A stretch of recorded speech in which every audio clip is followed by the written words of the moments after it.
How did I get my PR and Australian citizenship? This is a question that many people have been asking me. You've been sending me a lot of messages, so I might as well answer this in a video, and I'm going to tell you my story.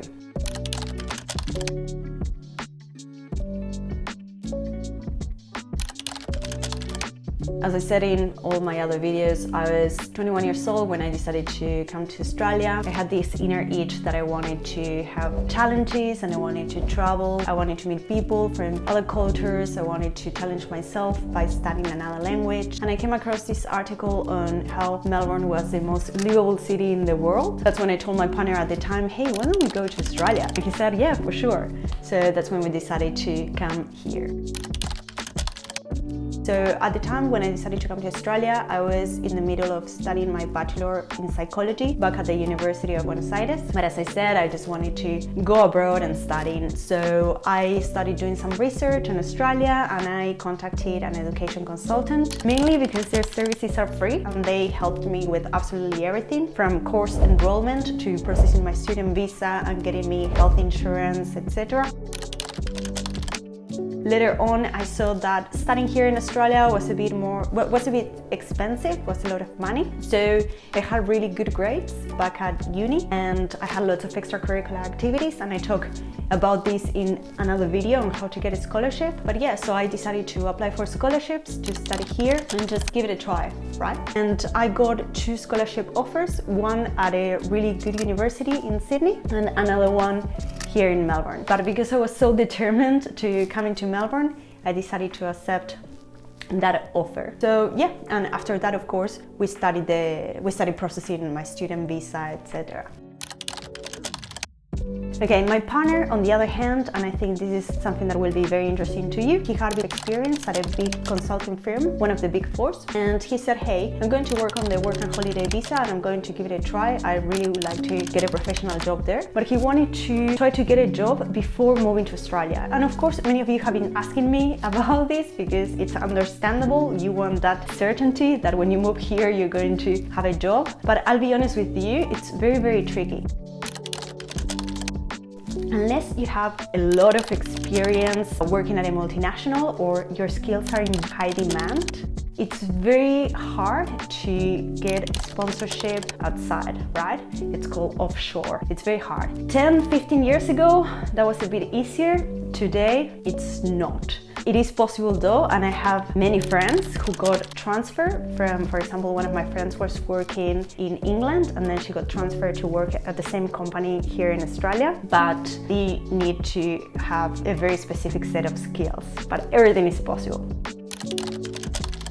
So yeah, my partner wanted to get a job right away before coming here to Australia. So I said, okay, hey, I have a background in recruitment, in human resources. I can help you create a very strong job application and maybe we can contact recruiters. And that's what we did. And I highly suggest to do that.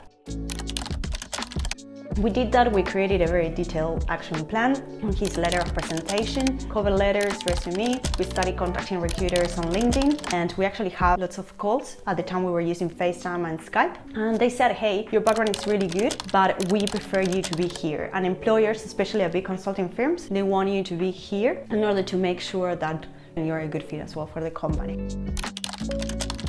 That was good. Well, he didn't get the jobs. He did already have a foot in the door, basically. So as I said, I came on the student visa. My plan was to finish my studies in psychology here. And then after I graduated, I was going to get the postgraduate visa, which is a 2-year visa to work full-time after you graduate. And then the idea was to apply for the PR because the occupation of psychologist is on the skills list. And then my partner was going to come here on the work and holiday visa and try to get a job. The thing is that the first week that we arrived in here, we contacted these recruiters and they said, yeah, come for an interview. He had like 4 interviews at one of the big consulting firms and he got the job and we got offered sponsorship.